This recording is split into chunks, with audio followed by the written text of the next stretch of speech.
Саламатсыздар ма студенттер? Бүгінгі сабағымыздың тақырыбы қышқылдық және негіздік теориясы. Оқу пәні химия. Жаңа сабағымызды бастамас бұрын фронтальды сұрақтарға көз жүгіртсек. Аквахимия дегеніміз не? Және иондық теориясы көзқарасы бойынша қышқыл және негізге анықтама беріңіздер.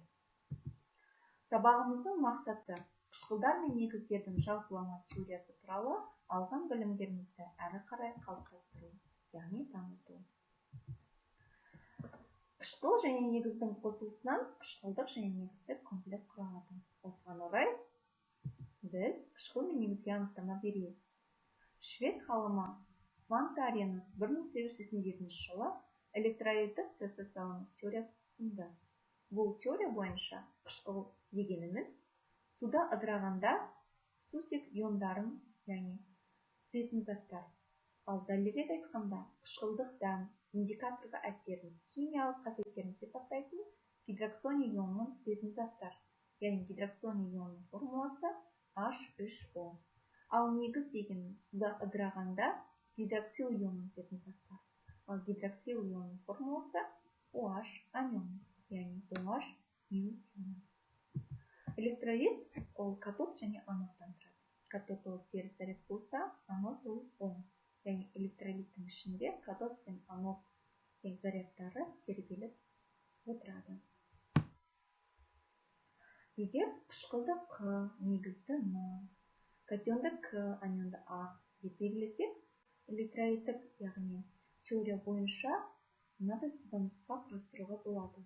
Яғни қышқылдар дегеніміз катионды қосып алуға немесе анионды беріп жіберуге, ал негіздер дегеніміз анионды беріп катионды қосып алуға жағдай тудыратын заттарды айтамыз.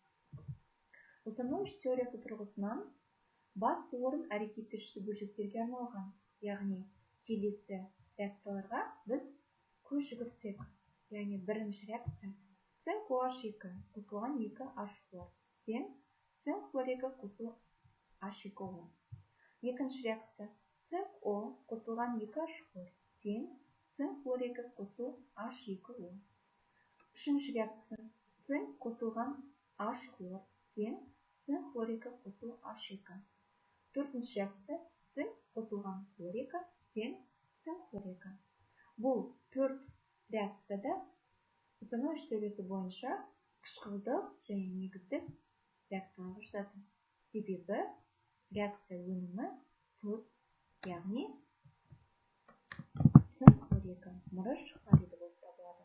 Бірінші реакцияда біз аква қышқылдың аква негізбен әрекеттесуінен пайда болған, яғни цинк хлор2 мен H2O-ны айтамыз. Ал екінші реакция бұл тұз қышқылы мен аква қышқылдан суды аласатқанда түзілетін ангидриттің бейтараптануын сипаттайды. Үшінші реакцияның теңдеуінен металл негіз екені және өзінің электрондарын беріп тұз қышқылының бейтараптанғанын көреміз.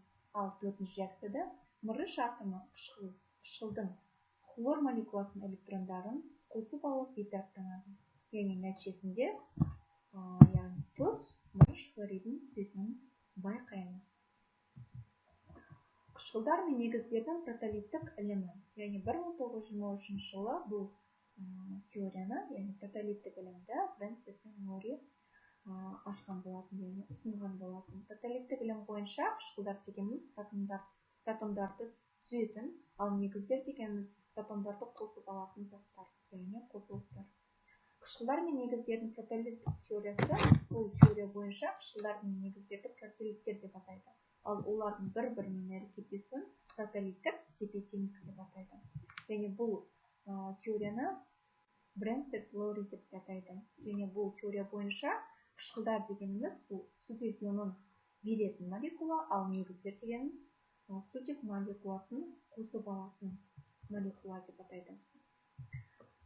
Яғни бұл теорияны реакциямен көрсетсек, мысалы H2O-ны ыдыратқанда H плюс ионы және OH минус ионын түзіп тұр. Яғни теріс оң зарядын түзетін протолиттік теория. Льюистің теориясы, яғни алдыңғы теориямен салыстырғанда мағынасы кеңірек. Льюис ұсынған теория бойынша қышқыл деп электрон жұбын қосып, коваленттік байланыс түзе алатын зат, ал негіз электрон жұбын беретін затты айтады.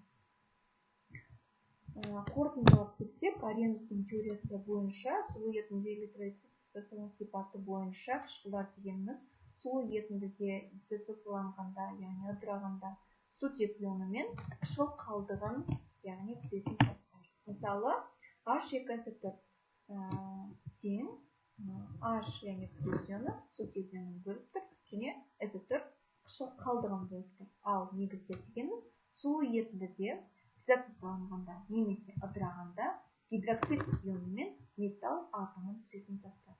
Мысалы, натрий OH-ты қарастырсақ, натрий OH тең натрий қосу OH, яғни натрийдің плюс катионымен OH-тың анионын түзеді. Лездік сұрақтарға жауап берсек, бірінші Усанович теориясына анықтама беріңіз. Екінші, магний сульфатын алуға болатын реакция деңгейлерін қарастырып, оны Усанович теориясы тұрғысынан түсіндіріңдер. Үй тапсырмасы мынадай сілтемелерді пайдаланып тапсырмаларға жауап жазамыз және сайтқа жібереміз. Назарларыңызға рахмет. Сау болыңыздар.